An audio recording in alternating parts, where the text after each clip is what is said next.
Totoo po yung sinabi ni Jesus. Kahit magkaroon ka man ng mga bagay na gusto mo sa mundo, pag wala si Kristo, palaging ramdam mo sa kalooban mo that something is missing. Bakit ganon? Palagi pa rin namang, palaging may kulang. Eh, diba, meron na po akong ganito, meron na po akong ganito, meron ka na po akong ganito. Pastor, bakit ganon? May kulang pa rin sa akin. Kasi po, yang vacuum sa heart mo, no, hindi kayang punuan ng anumang bagay dito sa mundo maliban sa iyong personal na relasyon sa Panginoon. Kaya sabi ni Jesus, I am the way, the truth, and the life.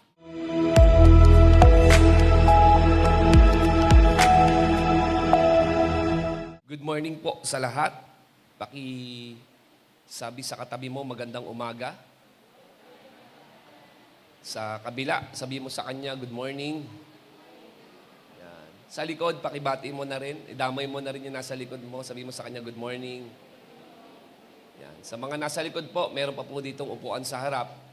Pwede po natin, ano po yan, i-occupy po yung mga vacant seats po natin. Today is the last part of our series. Ano po yung series po natin? YOLO means you only live once. Sabihin nga po natin, YOLO.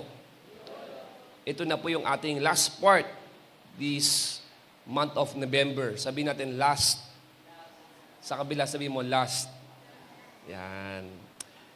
Merong isang icon na TV network na ang tagline nakalagay, makulay ang buhay. Ano po bang network po ito? Ha? Meron po ba kayong alam? Anong network po iyon? Yung sinasabi pong makulay ang buhay. Ano po? Sigurado po kayo?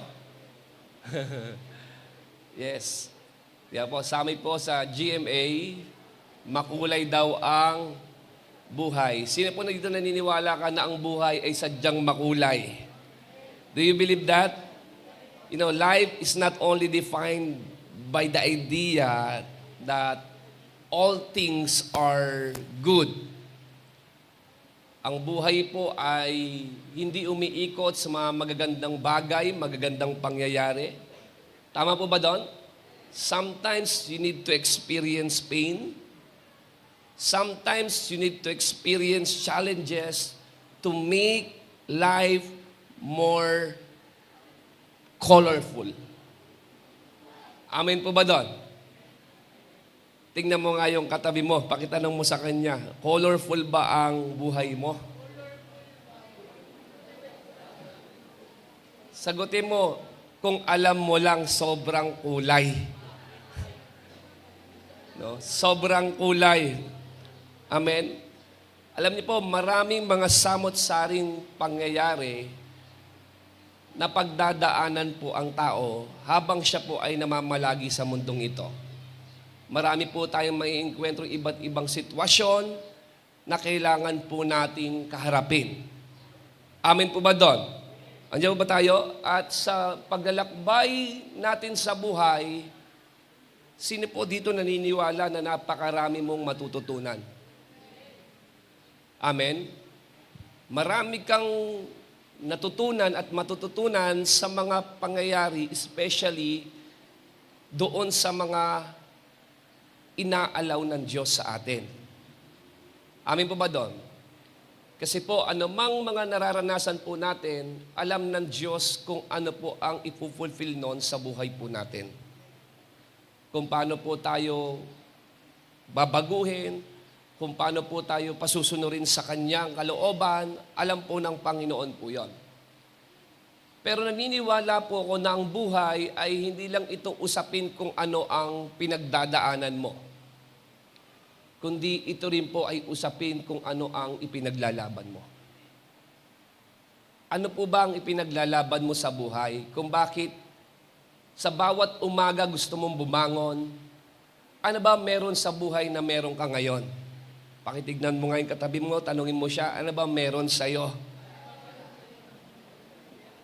Meron po akong picture na gusto pong ipakita po sa inyo. No?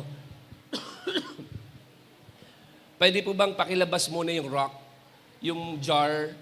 Okay. Ano po ang nakita niyo po dito sa bottle or sa jar na to? No? Puno po siya ng mga bato. Tama po ba doon? No? Yan po ay puno. Pero kahit alam natin puno siya ng mga bato, may napansin ba kayo? Ano po napansin nyo? Ha? May mga spaces pa. May mga puwang. Bagamat puno, pero meron pang mga puwang. Tama po ba doon? Meron pa po akong isang ipapakita sa inyong picture. Ito po, ano po masasabi niyo po dyan? Ha? Doon sa jar na yon, walang spaces. Ibig sabihin, yung jar na yon, na-max niya po yung sand, na-max niya po yung jar o yung bottle na yan. Amin po ba doon? Nakukuha po ba natin to? Why am I saying this? Because this is our topic. Our topic for today is entitled Life to the Max. Nakuha na po ninyo yung punto ko? Sa unang garapon, makikita natin may mga bato na bagamat puno pero hindi niya na-maximize yung space. Tama? Pero dito sa sand na to, nakita natin yung jar na yon na-max niya. Amen po ba doon? At pagdating sa buhay, ito rin po yung nais makita at maranasan na gustong ipaunawa sa atin ng Panginoon nung sinabi niya that I have come that you may have life and have it to the full, richly and satisfying life. Are you with me? So yung kanina, may mga rocks pero hindi na-occupy lahat ng spaces. In other words, not everything that is full is filled. Let me repeat that. No? Not everything that is full is filled. Hindi ibig sabihin puno, nangangahulugan, ay talagang siksik or na-max niya. Amen po ba doon? Ano ibig sabihin po nito? Pwede mong lagyan ng anumang mga bagay yung puso mo. No, iba't ibang bagay, pero hindi lahat ng nilalagay mo dyan, masasabi rin nating tama. Amen po ba doon? Fulfillment is not about being full. It is about being filled with the right things.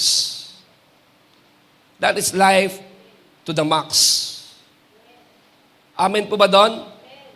Fulfillment is not about being full. It is about being filled with the right things. Fulfillment is not something you see it na puno. Diba? I have this, I have that, I have riches and everything, and yet, your life is empty. You know, the word often encourages us to chase after success, to chase after wealth, fame, and pleasure. Ang mundo po, inuudya niya po tayo na i-chase po. I-pursue po natin, ano po, yung yaman ng mundo, yung, ano ba yung pleasure sa Tagalog? Kasiyahan sa mundo, katanyagan, fame sa mundo, na ano po, na nag-o-offer ang mundo, na kapag merong ka nito, nakuha mo siya, sinasabi ng mundo na magiging masaya ka. But let me tell you this, marami na pong mga tao ang nakarating at nagkaroon ng mga bagay na tinutukoy ko, but at the end of the day, kapag tinanong mo sila, sila yung mga taong desperate, sila mga tao pong ano po, depressed, sila po yung mga tao na ano po, na empty. Are you with me? Nagkakaintindihan po ba tayo? Sa pag-aakala po natin na kapag tayo po ay yumaman, kapag tayo po ay nakilala, kapag ka po tayo ay nagkaroon ng mga bagay na gusto natin, akala po natin, ito yung magbibigay ng meaning o satisfying life na tinutukoy sa Biblia. Tama po ba doon? Pero kung titingnan mo lang, kung aalamin mo lang, marami pong mga tao po ang may mga ganitong mga bagay, pero hindi po sila masaya. Bagamat puno, pero ano po yon? Hindi talaga fulfilled. Are we getting this? Are we getting this? Not all that is glittered is gold. Hindi lahat ng kumikinang ay gunto. And not all that is full is filled with purpose. Hindi lahat ng tingin mong puno ay talagang siksik at may lamang mahalagang bagay. Fullness is not the same as fulfillment. One can be full and yet unfulfilled. Yan po yung sinabi po ni Craig Lounsburg. Sabi niya po, fullness is not the same as fulfillment. One can be full and yet unfulfilled. Ang nais po ng Panginoon sa atin sa umagang ito ay maipaunawa po sa atin yung buhay na hindi lang meron, kundi yung buhay na talaga namang may saysay, may kabuluhan, at may kapakinabangan. Amin po ba doon? Andiyan ba tayo? Kaya nga ang title po natin, Life to the Max. But what does it mean to live life to the max? Ano ba ibig sabihin ng life to the max at paano tayo magkakaroon ng ganitong buhay? Sabi po sa John chapter 15 verse 5, sabi po ni Jesus, of course, kanina binanggit ko po yung John 10:10, sabi niya, naparito ako, I have come that you may have life and have it to the full. Yung full na binabanggit doon, hindi lang po yun puno na puro bato, kundi that is satisfying, purposeful, and meaningful life. Amen po ba? Now, sa John 15 verse 5 nakalagay, Jesus says, I am the vine, you are the branches. If you remain in me and I in you, will bear much fruit. Apart from me, you can do nothing. Ano po ang ibig sabihin? To live life to the max, we must first recognize that true fulfillment comes from a deep, intimate relationship with God. Amen po ba doon? Live fully in relationship with God. Yun po yun eh. Para maranasan mo yung buhay na, ano ba yung maksokdulan? To live life to the max. No, kailangan, ang una mong maintindihan, magkaroon ka ng tama at malalim na relasyon sa Panginoon dahil siya ang pinagmumulan ng tunay na buhay. Hiwalay sa puno na nagbibigay buhay sa sanga, walang anumang buhay na meron doon. That is merely existence or existing but not living. Amen po ba doon?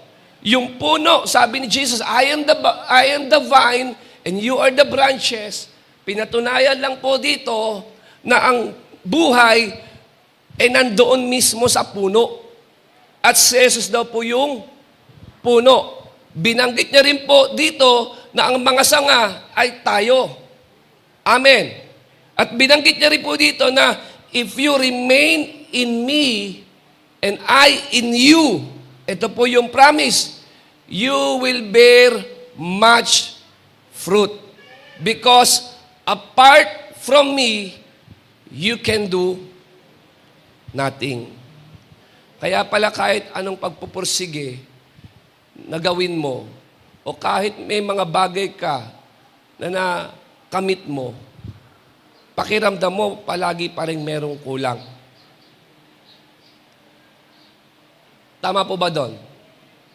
Kasi po, sabi ng Panginoon, tayo yung mga sanga. Ang sanga na pinutol sa puno, ay mawawala ng buhay.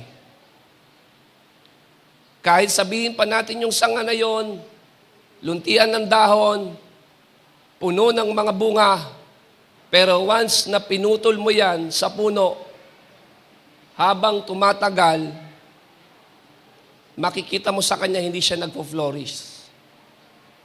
Namamatay siya. Sa una, siguro, pag pinutol mo yung sanga sa puno, okay pa yung mga, tama po ba doon, yung mga dahon, berde pa naman, pero hindi po yan magtatagal, malalanta po yan, dahil yan ay patungo sa kamatayan. Kahit gaano ka katalino, kahit gaano ka kahusay, kaabilidad, kadiskarte, once na naputol ka sa puno, sabi ni Jesus, apart from me, you can do nothing. Regardless kung ano man ang meron ka. Apart from Jesus, life is meaningless. Amin po ba doon? Living fully is about abiding in Christ. Yun po yun eh. Kaya, the more nating ini-enjoy yung ating relationship sa Kanya, sa pananalangin, sa pagsamba, sa pagpupuri sa Panginoon, sa pagpapasalamat, sa pag-aaral ng Kanyang salita, dinadala natin ang ating sarili doon sa vine. At dito, dinadaluyan tayo ng buhay, pinalalakas tayo ng Panginoon. At yung nourishment na nais pong ibigay sa atin ng Lord, nakakarating po sa atin. Bakit? Kasi connected po tayo doon sa vine. Are we getting this? So para maranasan mo yung life to the max, ang una mo dapat maunawaan, kailangan ang buhay mo ay connected kay Christ. Naka-abide kay Christ. Amen? Because apart from Him, from the vine, you can do nothing. Kaya, totoo po yung sinabi ni Jesus. Kahit magkaroon ka man ng mga bagay na gusto mo sa mundo, pag wala si Kristo, palaging ramdam mo sa kalooban mo that something is missing. Ha? Bakit ganon? Palagi pa rin namang, palaging may kulang. Eh, diba, meron na po akong ganito, meron na po akong ganito, meron ka na po akong ganito. Pastor, bakit ganon? May kulang pa rin sa akin. Kasi po, yang vacuum sa heart mo, no, hindi kayang i-feel. Ano ba yung, punuan ng anumang bagay dito sa mundo maliban sa iyong personal na relasyon sa Panginoon. Kaya sabi ni Jesus, I am the way, the truth, and the life. He is the life. Jesus is the life. Not a, but the. Ibig sabihin, pag inalis mo si Jesus sa tao, wala na yung taong buhay na yon. Wala na yung buhay sa kanya. Nag-e-exist na lang siya. Amin po ba doon? Meron siyang vios, physically, kumakain, nagtatrabaho para kumain, nagtatrabaho, tama po ba doon? Para magbayad. Yan po yun. Yan yung tinatawag po natin bios. Yan yung tinatawag na biology. Yan po yun. Meron din tinatawag na life na suke. Yung psychology, doon galing yung word na psychology. Ano po yun? Yan yung nag-iisip ka, nandyan yung mind mo, no? Marami kang mga inaalala. Diba po? Nakakapag-isip ka naman. Pero, pag tinawag nating life na binabanggit na life to the max, yung life na yon hindi mo mamamax hanggat wala ka nung life na tinutukoy na Jesus, which is Zoe, life. That is eternal and purposeful life. Amen? Kaya kung makikita mo yung mga tao, kumakain, natutulog, nagtatrabaho, that is bios. Pansinin niyo po, cycle lang naman yun ang buhay nila. Yun lang naman ang cycle hanggang mamatayan eh. Tama? Meron naman tinatawag na suke o psyche. Ano po yun? Yan, conscious ka, nakakapag-decision ka, Gusto mong gawin kung ano yung mga bagay na gusto mong gawin, but then, may kulang pa rin. So, nais ng Panginoon yung life to the max magsimula sa Kanya. Dahil dun mo lang makikita, dun mo lang masusumpungan ang tunay na buhay. Andiyan ba tayo?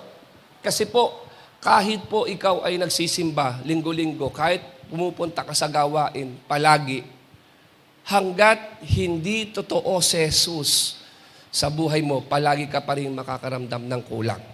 At akala mo, yung mga bagay-bagay sa mundo, yun ang makapagpupuno sa iyo. Kaya kung minsan, nakukuha po natin ito, kung minsan nagagawa natin ipagpalit yung church life, nagagawa mo ipagpalit ang church life kasi maybe hindi talaga si Jesus ang nananahan sa iyo. Kasi po, kapag naranasan mo ang Panginoon, kapag tunay mo talaga siyang na-enkwentro, at meron kang personal na relasyon sa Kanya, masasabi mo na walang makapapantay, walang makatutumbas, walang makakahigit kay Jesus na nasa iyo. Bakit? Kasi siya yung tamang-tama, sukat na sukat, doon sa space sa heart mo na hinahanap mo. Amin po ba doon? Andiyan ba tayo? Lahat ng bagay sa mundong ito, hindi siya magbibigay ng kapunuan, kasi tunay na kasiyahan. Sabi nila, ang pera nagbibigay ng kasiyahan. Totoo naman yon. Pero ano ba ang kasiyahan kung wala namang kabuluhan ang buhay? It's just a temporary happiness. Amin po ba doon? You happy for a while, and guess what? Makikita mo na naman ang buhay mo. Walang direction, walang purpose. Are we getting this? Andiyan pa tayo? Pero kapag nasa iyo ang Panginoong Yesus, sabi doon, no, ang sino mang nananatili sa akin, at ako sa Kanya, ang siyang mamumunga ng sagana. Naintindihan niyo po yon? Yung fruitfulness, bakit? Kasi ang sanga, wala siyang kakayanan na mag-produce ng bunga. Notice the word bear. Binibit-bit niya lang. Hindi produce fruit, but bear fruit. Tama po ba doon? Tama po ba doon? Yung bear na yon, sa Tagalog, siya yung, nagdadala, nagbibit-bit ng bunga na galing sa puno. Ang sanga ay walang kakayanang mag-produce ng bunga. Kaya ang tawag lang sa kanya, bearing fruit or bear fruit. Tama po ba doon? Kaya kung wala si Jesus sa buhay mo, wala talaga ang tunay na bunga ng buhay. Amen po ba doon? Amen. Kaya kapag na kay Lord ka, yung blessing na galing kay Lord, yan yung blessing na sobra mong may enjoy. Yan yung blessing na merong purpose. Yan yung blessing na hindi lang ang sarili mo, no, ang nakikinabang, kundi ang mga tao. Yan po yung bunga. Amen po ba doon? Yung bunga ng kapayapaan, bunga ng kagalakan. Tama po ba doon? Yung bunga na yan, napaka-importante po sa buhay po ng tao. So, live fully in relationship with God. To live life to the max, we must first recognize that true fulfillment comes from a deep, intimate relationship with God. The second one, living life to the max means understanding that we are not here by accident. Live with a clear purpose. Ang buhay na mahirap sa Tagalog, sukdulan. Yung to live life to the max. Ito po yung buhay na alam mo na may dahilan kung bakit ka naririto sa mundo. Nauunawaan mo na ang buhay mo ay hindi isang aksidente, kundi yan ay kasama sa dakilang layunin at plano ng Diyos sa iyo. Jeremiah 29 verse 11, alam naman po natin ito. For I know the plans I have for you, declares the Lord, plans to prosper you and not to harm you, and plans to give you hope and a great what? Future. Wow. Really? God has a plan. Has a plan for me? Tingnan niyo muna po. Hindi niyo po, nakakabisado po kasi natin yung verse pero hindi po ninyo nananamnam eh. Sipin mo, ang Diyos na makapangyarihan sa lahat, nakahihigit sa lahat, lumikha ng langit at lupa, sinabi niya sa iyo, meron akong magandang plano sa iyo. And for me, that's gonna blow your mind. Tama po ba doon? Ako? May plano ang Diyos sa akin. Yes. Your life is not a mistake. Your life is not an accident.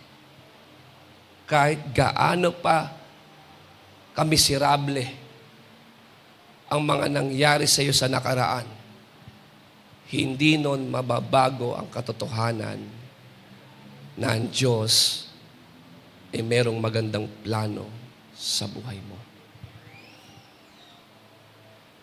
Gusto ko pong ma-retain sa atin yon. Kung bakit mo mararanasan yung life to the max, because God has a great plan for you and your life is not an accident. Nasa isipan ka ng Diyos. Hindi ka nagmula sa magulang mo, nagmula ka sa isipan ng Panginoon. Amin po ba doon? No, ang Diyos ang siyang may hawak at nagbibigay ng buhay. At dahil binigyan ka ng Diyos ng buhay, sinabi niya, I have a great plan for you. Plans to prosper and not to harm. Could you imagine? The Lord Almighty has a great plan for you. Nasa isipan ka niya. Sabihin nga natin, may plano ang Diyos sa akin. We were created by God for a specific purpose. So life to the max begins with knowing that you are part of God's plan. Unique ang pagkalikha sa atin ng Diyos eh. No? Bawat isa po sa atin may disenyo ang Panginoon. Meron tayong specific purpose, calling, iba-iba. Depende sa kung ano yung plano ng Diyos sa buhay mo. Pero ito yung maganda. Nais ng Panginoon na maranasan mo yung magandang plano niya sa buhay mo. Siguro kung bakit po tayo nagkakaproblema madalas sa buhay, dahil palagi natin tama.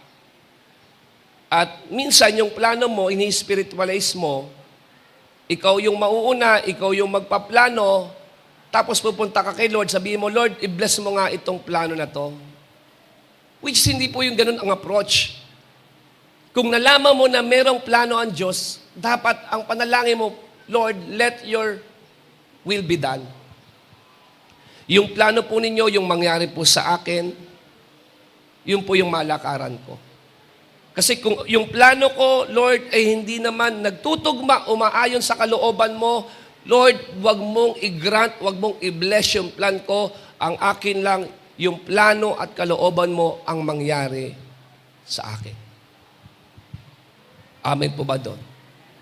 Now, tanungin kita, sa tingin mo sa buhay mo ngayon, kaninong plano po ang nasusunod at nangyayari kaya? No? Plano ba yan talaga ng Panginoon o plano lang po ng tao? No? Doon po natin po makikita na ang buhay po natin ay merong purpose. You have a purpose. Amen po ba doon? Living with purpose brings meaning and direction. Yan po yun. Ang Lord po ay meron pong purpose sa buhay natin. At dahil meron siyang purpose, ito po ay nangangailangan ng direction. Kaya, pag nabuhay ka, living with purpose, ibig sabihin kapag namuhay ka ng merong layunin, ayon sa kalooban ng Panginoon, yan yung buhay na merong pupuntahan. May patutunguhan. Umalis ka sa cycle ng buhay na magigising, magtatrabaho, kakain, matutulog, magigising, doon sa cycle na yun, umalis ka. Kasi because, why? Naintindihan mo, naunawaan mo na merong purpose, merong panghigit na mainam doon sa cycle ng buhay na yon. Amen. Alam mo na hindi ka nabubuhay para lang magtrabaho. Sino po dito naniniwala na hindi ka ginigising ni Lord everyday para lang mag-work? Tingin mo yun lang ba dahilan? Kung bakit kanya create? Tingin mo ba yung kumain ka lang sa araw-araw, yun na ba talaga ang purpose ng Lord sa atin? Tingin mo ba yung makatulog ka lang sa tuwing gabi, yan na ba yung plano ng Diyos sa atin? I don't think so. Para sa akin, higit pa dyan ang buhay.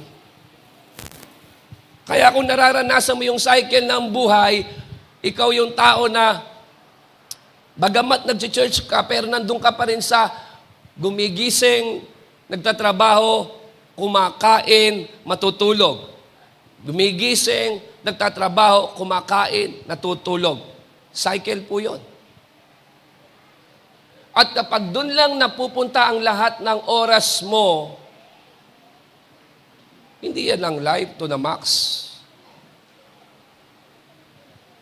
Ewan ko po kung nakukuha niyo po ako doon. Boring yung ganyang buhay eh. Tama po ba doon? Pero kapag nalaman mo na you have a purpose. Sino po dito merong purpose ang buhay? Pag sinabi nating merong purpose ang buhay, ibig sabihin, every day, each day, you know, it is so precious. Are we getting this? No? Kapag nalaman mo na merong purpose ang buhay mo, every day, iti-take mo to seriously. Na para sa iyo, mahalaga na may significant na nangyayari sa buhay mo every day. Every day, hindi ka nagigising para lang pumasok sa eskwelahan, hindi ka lang nagigising para kumita ng pera. Tingnan mo, yan lang ba nasa isipan ng Diyos? Amen? At sabi ko nga po kanina, sa pagpapagal mo, nakapundar ka, pero yung heart mo, may sinisigaw pa rin. There is more. There is more. Amen? May higit na mas mahalaga po idon. Andiyan ba tayo? No? Kaya kapag alam mo yung buhay mo merong purpose, meron niyang direction. Meron niyang destination. Bago ka pumunta sa 2025, tanungin kita, ano ba pinuntahan mo ngayon 2024? Tama ba? Ano ba yung sinet mo na pinuntahan mo ngayon 2024? Bago mo puntahan ang 2025, maglalakbay ka sa panibagong taon. Pero ano ba ang narating ng buhay mo ngayon 2024? Naglakbay ba o umikot-ikot lang? Yan po yung tanong po sa atin eh. Para malaman po natin yung buhay natin, mayroong purpose, ito yung life to the max. Na ang bawat pagising mo ay hindi po yan aksidente, kundi mayroong pong purpose ang Lord po sa atin. The third one is this. Living life to the max doesn't mean living for ourselves, but rather living to serve others. Live to serve others. Una, naunawaan mo na ang tunay na buhay, no, for you to have a life that is purposeful and meaningful, you need Jesus. Jesus is the source of life. Amen? Apart from Him, there's no life at all. Amen po ba doon? Walang anumang buhay, hiwalay kay Kristo. Pangalawa, naintindihan mo na yung buhay na meron ka ngayon, meron niyang purpose. God has a great plan for you. Dito kasi ang takbo ng buhay mo magsisimula sa pagbabago ng isip. Ha? Oy, may purpose mo. Akala ko kasi gumigising lang ako para magtrabaho, kumain, matulog, magbayad ng mga bills. Tama po ba doon? Ay, hindi pala. Meron pa pala. Pangatlo, sabi yan, live to serve others. Because to live life to the max doesn't mean living for ourselves, but rather living to serve others. Let me tell you this. True fulfillment is found in giving, not receiving.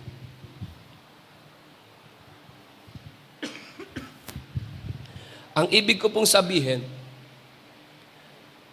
yung sinabi ng Bible na higit na mapalad ang taong nagbibigay sa taong tumatanggap. Hindi naman yung patungkol lang sa pera. Sa anumang bagay o kaparaanan. Nakuha po natin to? Na na yung buhay mo, kung bakit siguro para bang anlungkot-lungkot. Posible kaya, wala ka ng ibang inisip kundi sarili mo lang. Wala kang ibang naabot kundi ang sarili mo lang. Sarili mong pangangailangan, sarili mong kagustuhan, sarili mong pangarap. At kung may problema ka, wala kang pakialam sa problema ng iba, sarili mo pa rin problema. Tama po ba doon?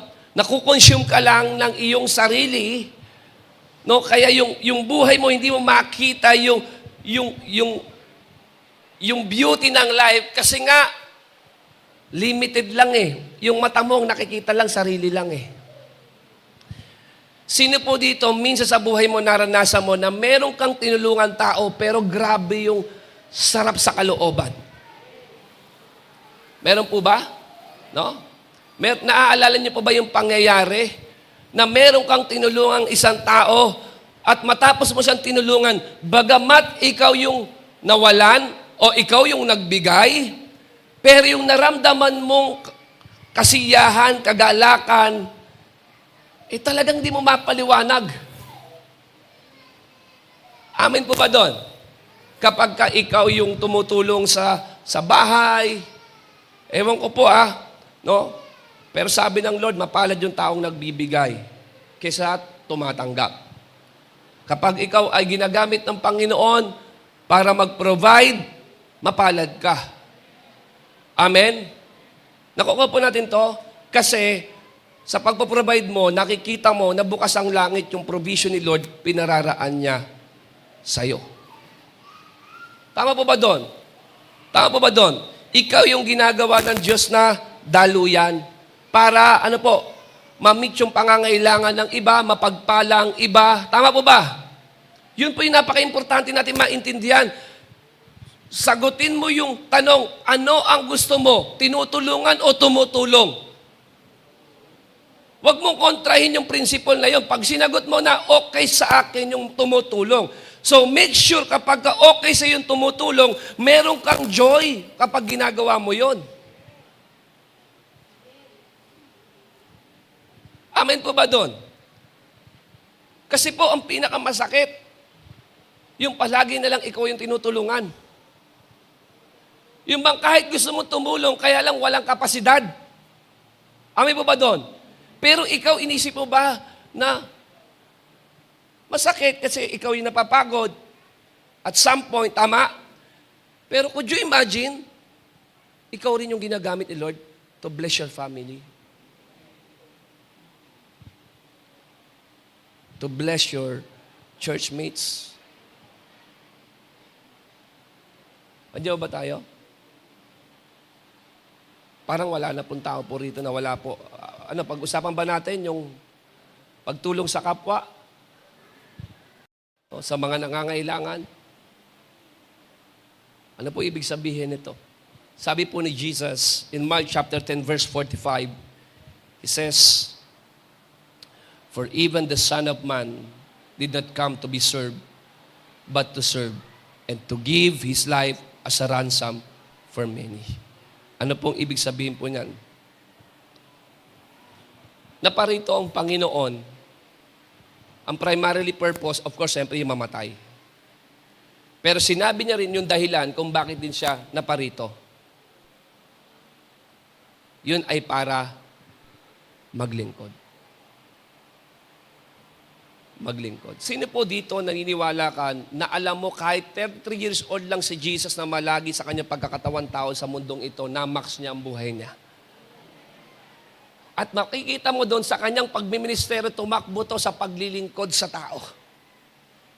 Hanggang maging ang kanyang buhay, ibinigay niya para sa katubusan ng marami. Ibig sabihin yung sarili mo, pwedeng gumawa ng pagbabago yan sa iba. You make a difference sa buhay ng mga tao. Amin po ba doon? Hadyo ba tayo? Naniniwala po ba kayo doon? No, kung matututunan lang po natin yung servanthood, dito mo makikita yung sobrang saya. Napapagod ka, andyan yung naglalabas ka, nagsasacrifice ka, pero yung fulfillment, yung joy sa heart mo, kapatid, hindi niya kayang ipaliwanag yung saya na meron sa kalooban sa tuwing ikaw ay nagsiserve at tumutulong po sa iba.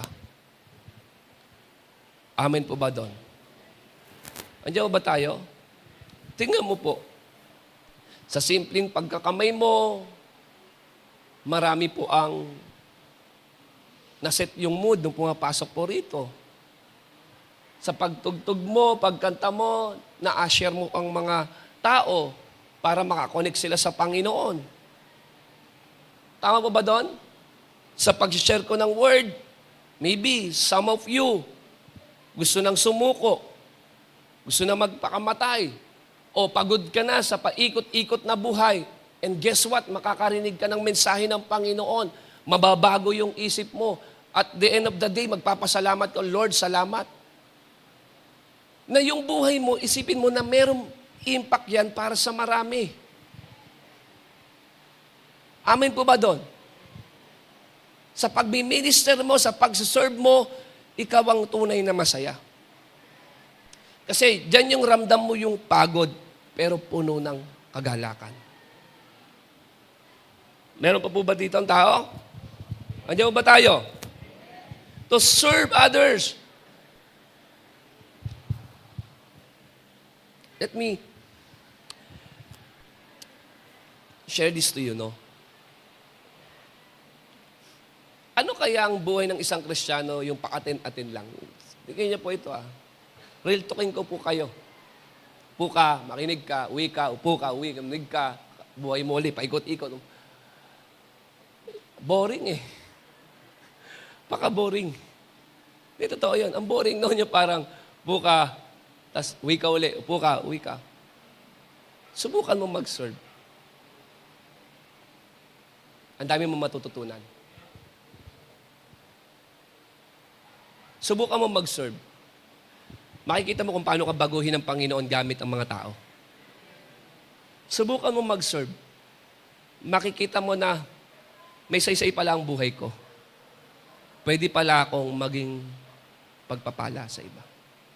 Sa simpleng kaparaanan, palagi niyo pong tatandaan, nakakapagbigay ng value yan sa ibang tao.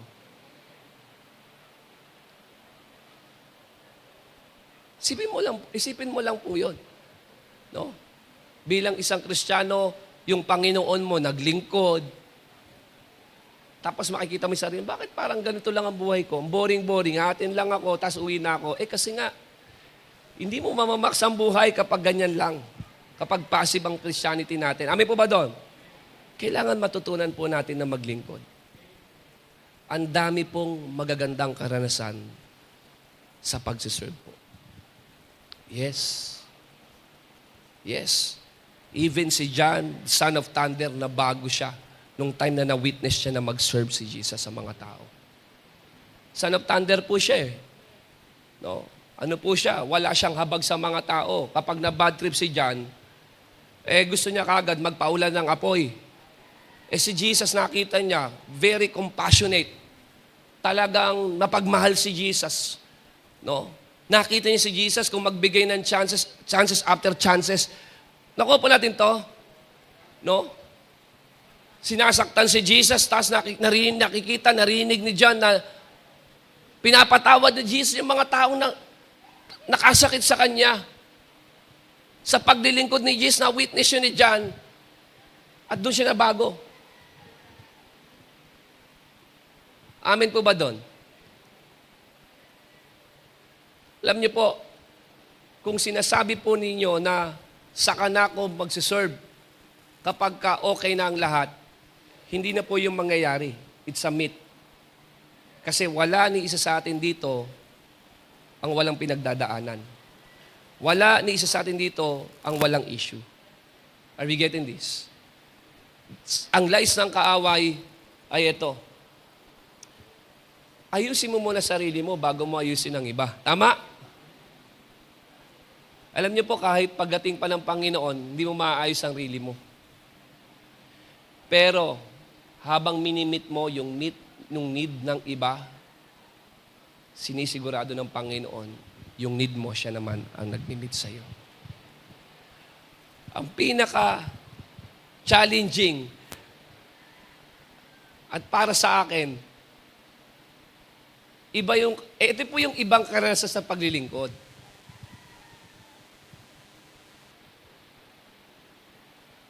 Tinutulungan mo yung ibang tao na isolve yung problem nila, gayong ikaw, sober na yung pinagdadaanan mo.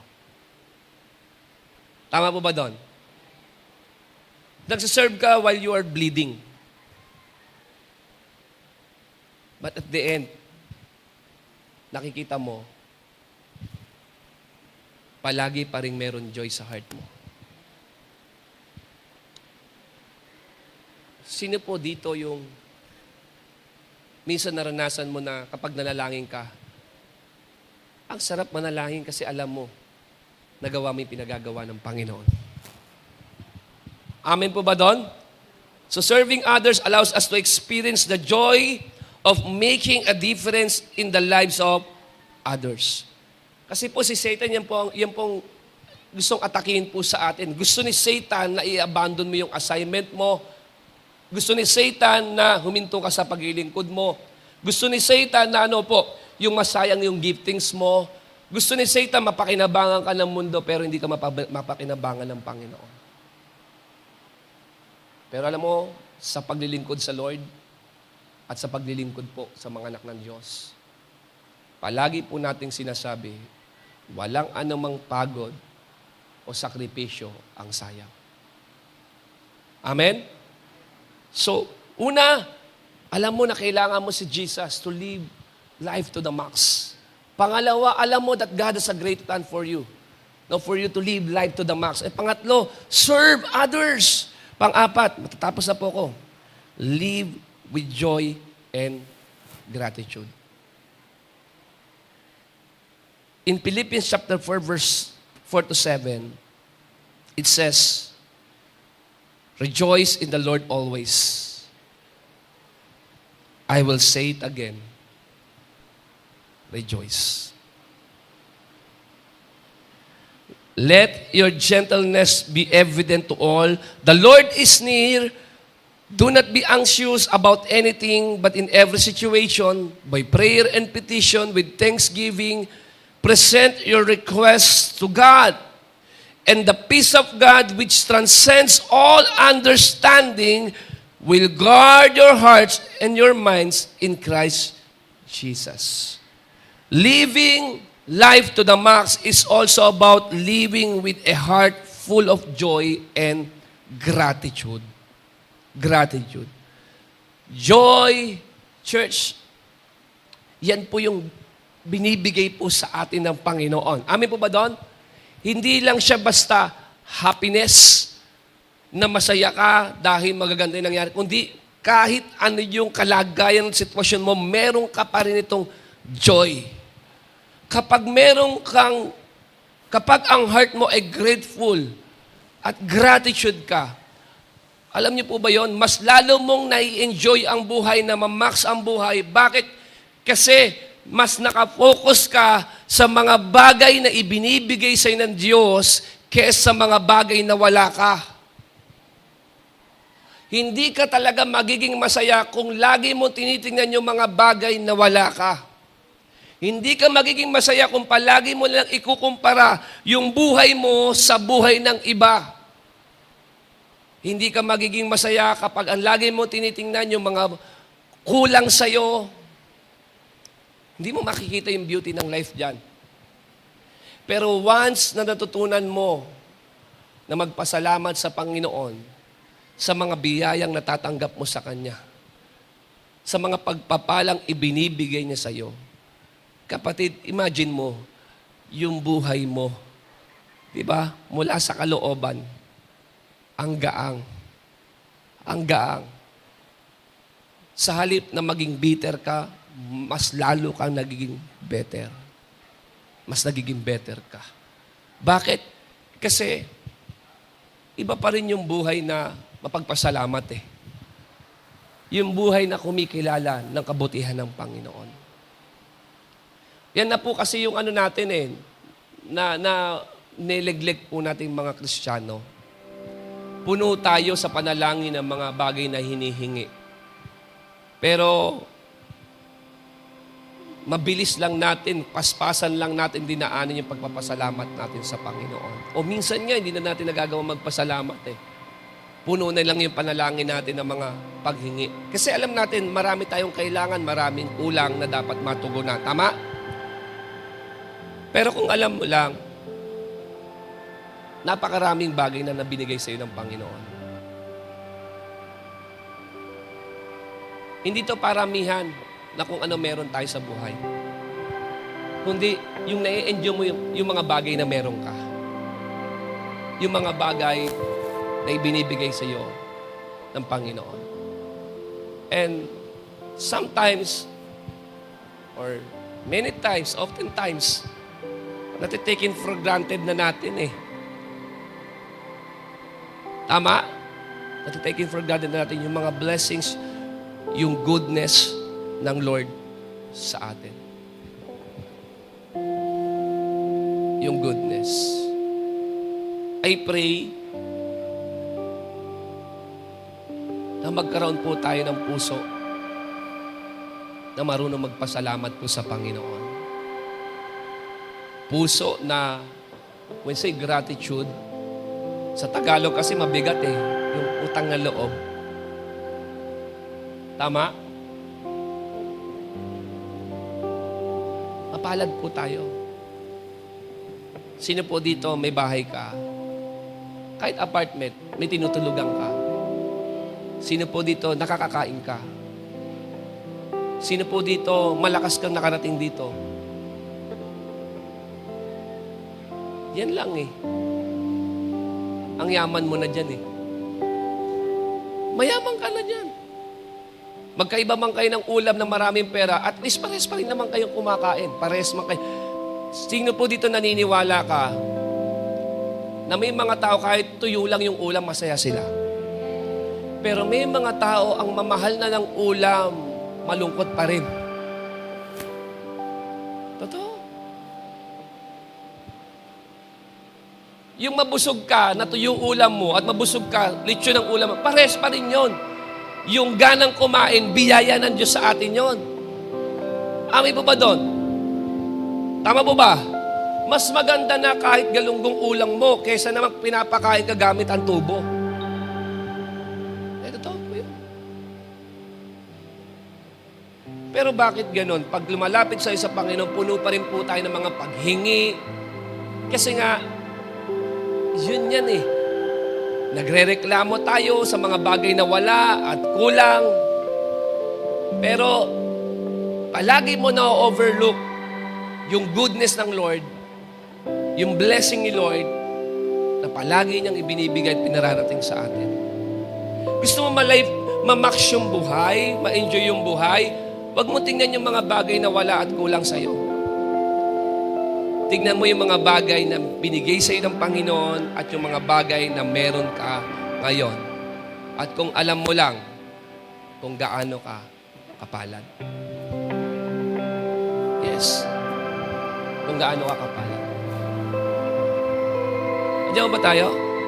Tandaan niyo po pagdating sa buhay, hindi ito pamahalan ng gadget, palakihan ng bahay, o paramihan ng mga accomplishments. Ito po it's about enjoying what you have Ha? Hindi totoo kapag mayaman ka, masaya ang pamilya. Hindi totoo yon. It's a myth. Hindi pera ang magbibigay ng ng kaligayahan sa loob ng tahanan. Kung alam nyo lang. Kung alam nyo lang. Madami po ako nakakausap.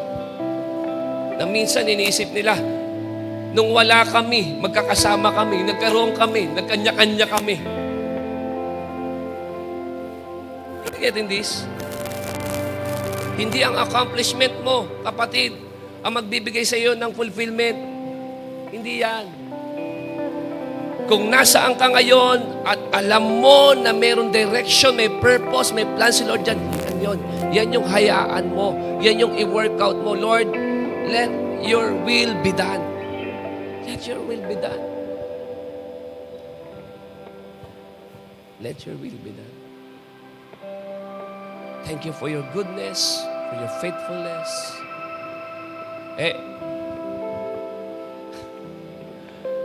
Alam niyo po, harapin na natin katotohanan. Ikaw at ako, hindi naman talaga tayo karapat-dapat biyayaan Oo.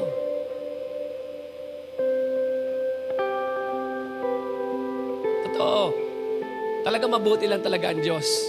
Wala nga tayong karapatang gisingin Wala tayong karapatang bigyan ng panibagong lakas. Tama ba? Wala. Nabubuhay lang tayo sa habag at biyaya ng Diyos. Totoo po yun. Sino ka ba para bigyan ng Diyos ng makakain? Tama? Sino ka ba para bigyan ng Diyos ng lakas? Sino ba tayo? Pero alam niyo po,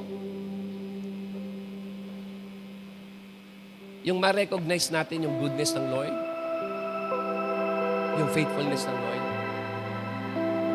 isipin mo, hanggang ng buhay. Tama? Nakalaya ka sa buhay na ng pagkukumpara, sa buhay na pagiging bitter, pagiging mareklamo. Nakalaya ka doon. Biruin mo. Grabe. Imagine mo ikaw yung tao na ayaw mo na hihigitan, ayaw mo na pag-iiwanan, gusto mo laging meron kang sinabi. Tama? Nakalaya ka doon. Para sa iyong importante, Lord, kung ano meron ako ngayon, marami pong salamat. Marami pong salamat. Kasi po, Lord, kung makukuha ko man siya, kung magkakaroon naman ako noon, malalayo naman ako sa iyo, wag na lang. Gratitude. That is gratitude. Amin po ba doon? Andiyan ba tayo? No, merong peace, merong joy, kapag ka tayo po'y marunong pong magpasalamat. Second to the last, live boldly and courageously.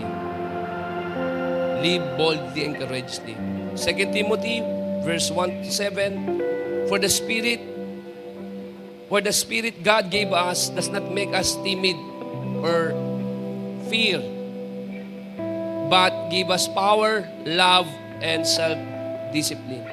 To live life to the max, we must live with boldness and courage, empowered by the Holy Spirit. What do I mean? Huwag kang matakot na sumubok ng mga bagong bagay. Huwag kang matakot kung yan pinalalangin mo sa Panginoon na magsimula ng anumang bagay na alam mo dun sa bagay na yon na hinihingi mo, mag-glorify mo si Lord. Huwag kang matakot na sumubok na maglingkod uli, sumubok na magnegosyo uli. Hindi espiritu ng takot yung tinanggap sa atin ng Panginoon. Huwag kang matakot na kapag nawalan ka ng trabaho, mamamatay na ba? Huwag, hindi espiritu ng takot. Alam ng Panginoon kung paano po niya tayo pagpapalain. Amen? Amen. He shall supply all our needs according to His riches and glory. Live with what? Boldly and courageously. God has not given us a spirit of fear, but of power. A power. Why am I saying this? Kasi po, marami po sa atin natatakot subukan ng isang bagay. Kasi, iniisip mo, baka hindi mo magampanan, baka mabigo ka lang, baka hindi mo kaya. Huwag kang matakot. The Lord is with you. The Lord is for you. He is for you. He is with you. Sasamahan ka ng Panginoon sa panibagong taon. Subukan mo. Kung ano yung nilagay ng Lord sa heart mo, mag-step out of it ka. Out of your comfort zone. Enough not do sa pagiging complacent or sa comfort zone na kung saan wala nangyayari. Hindi ka na nga breakthrough eh. You need to try something new. Something new naman. Sino po dito longing ka sa bago? Longing tayo sa bago. Lord, bagong karanasan naman po. Bagong bagay na gusto ko ma-witness. And mag-step out ka. Out of your comfort zone. And lastly, live with eternal perspective. Live with eternal perspective. Colossians chapter 3 verse 1 to 2. Si Paul po sabi niya po dito, since then you have been raised with Christ, set your hearts on things above, where Christ is seated at the right hand of God. Set your minds on things above, not on earthly things. Living life to the max requires us to keep an eternal perspective. Magkaroon tayo ng eternal perspective. Amin po ba doon? The fullness of life comes when we focus on eternal things rather than temporary pleasures. Alam niyo po, hindi na po ito yung panahon para maglaro. Ha? Napakaseryoso na po na nangyayari sa mundo. Anytime, pwedeng bumalik ang Panginoon. Anytime, pwedeng may mangyari sa atin. Ito nga yung conclusion ng YOLO eh. Life is too short. Yung death, that is unpredictable, unavoidable. Huwag mong hayaan, kapatid, na yung buhay mo, month after month, year after year, is almost the same. Hindi nagbabago yung picture ng 2024. Hindi nagbago kapag kinumpare mo doon sa 2023. Wala kang sinubukang bago. Wala kang nilakarang bago. Amen po ba doon? Ito na po yung panahon, kapatid, na ibigay natin yung buhay natin sa Lord. Ang conclusion po ng YOLO, kapatid, ito na po yung ilagay natin yung ating puso at isipan sa pangwalang hanggan. Dito na po tayo mag-invest. Dito na. Alam niyo po, anumang sinadjust, iniutos sa Bible, alam niyo, lahat yan may dahilan ng Panginoon. Kaya sabi po sa Bible, set your mind and your heart on the things above. Saan ba nakaset ang puso mo? Ano kaya ang laman ng puso mo ngayon? Pleasure or kingdom ng Lord? Temporary or eternal? Ano ang pinupurso? Ano ang chine-chase ng buhay mo ngayon? Ang will ba ni Lord o ang will mo? Totoo po yun. Palagi natin sinasabi, Jesus Christ is our Lord.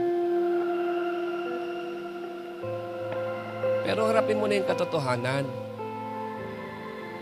Hindi siya nasusunod sa iyo. Totoo. May prayer. Every day, Lord, I enthrone you in my heart. Ayoko maging hypocrite. Kasi that is lip service.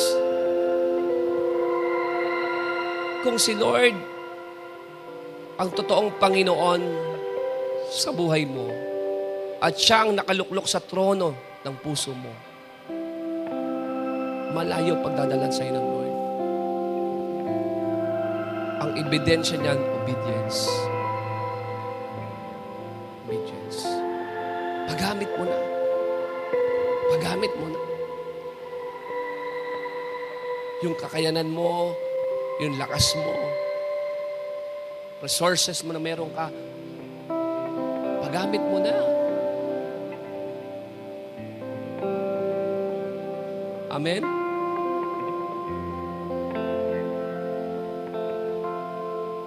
Huwag tayo maniwala sa kaway na malayo pa babalik si Lord. Magtayo ka muna ng castle sa lupa. Gawin mo muna yung mga bagay na gusto mo. Ang dami nasasayang na panahon at oras. Last time, nag-interview ako ng mga ministers. Naging tanong ko lang naman sa kanila, bakit ka naglilingkod? And most of them, ang sagot nila,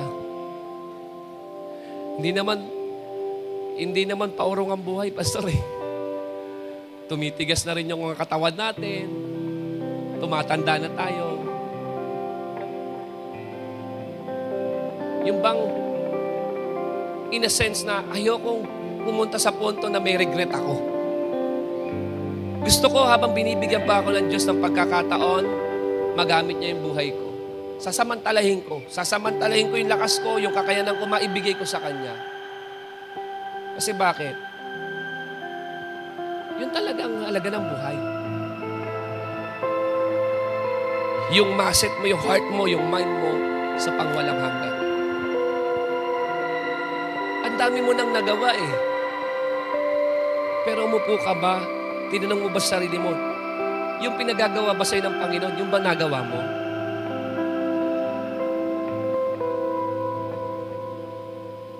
Ang dami mo ng lugar na napuntahan. Pero yung place, na sacred place na gusto ni Lord na nandun ka, yung ba napuntahan mo na? Ang pinakamasakit, napuntahan mo, na witness mo yung magagandang lugar. Pero yung place na gusto ni Lord na makita ka, wala ka ron. Amen po ba doon? Amen po ba? Nagpapasalamat ako sa Panginoon that this year or for next year, ang daming kinausap ng Panginoon para mag-serve. Totoo. Para maglingkod. Kaya ang ginawa po ng simbahan, sabi ko, for the whole year, open ang ministry. Kung sakaling kausapin ng Diyos ang isang taong nakaupo diyan para mag-serve sa Kanya, so be it. Mangyari sa Kanyang kalooban ng Panginoon with accountability ng leader. Napakasarap po mag-invest po sa palangunan. Amen? Pwede po ba tayong lahat tumayo?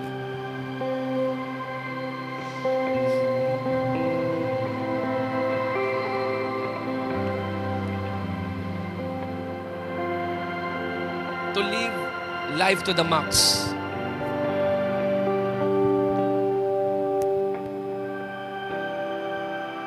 Remember, hindi po ito yung mga nag-gain po natin. Hindi ito yung mga na-accomplish natin sa mundo. Hindi ito yung mga nakuha natin. Palaging baligtad si Jesus. Palaging baligtad ang principle ng Bible. Para sa akin, to live life to the max, yan yung naibigay mo. Hindi yung nakuha mo. Naibigay mong magpagmamahal sa iba, naibigay mong paglilingkod para tulungan ng iba, mga sakripisyo mo sa iba. Yan po yun. Yan po yun. Hindi yung mga nakuha mo, kundi yung mga nabigay mo. Pag-ibig na ipinadama mo, lakas na in-all out mo, sakripisyo na kahit ininda mo, inindur mo. Yan po yun. yung makita po natin, yung buhay po natin, maging kagamit-gamit sa harap ng Diyos at magkaroon ng purpose, ng meaning, ng direction. Kung ano man ang nais basagin sa atin ng Panginoon today, so be it. Manalangin po tayo. Panginoon, sa umaga pong ito, sa pagkatapos po, Lord, ng series po ng YOLO or You Only Live Once, na mabilis kaming daraan sa mundong ito. Hindi namin alam kung ano pwede mangyari sa araw ng bukas, maging sa oras mamaya. Pero Lord, panalangin ko po na ihanda niyo po kami. Nawa, abutan niyo po kami na ginagawang kalooban mo, na nilalakaran ng layunin mo sa amin. At kung datnan man po kami ng kamatayan, na ibigay po namin ang lahat-lahat para po sa iyo. Salamat po dahil patuloy ka naungusap sa buhay ng aking mga kapatiran sa iglesyang ito. Salamat sa tuwing kami po, Lord, ay nagtitipon-tipon. Palagi po, Panginoon, may mga tao na sobra pong nakukonvict dahil, Lord, yung message mo accurate na accurate sa kanila. Lord, today, we allow you, Lord God, to change our minds and hearts, Lord. And Lord, we surrender everything to you. Kapatid, isuko mo ang lahat sa Panginoon at galawin ng kalooban ng Panginoon. Salamat po, O Diyos, sa salita mo na aming pinagsaluhan. Pinupuri ka po namin, dinadakila sa lahat ng ito, sa pangalan mo, Jesus. Amen and Amen.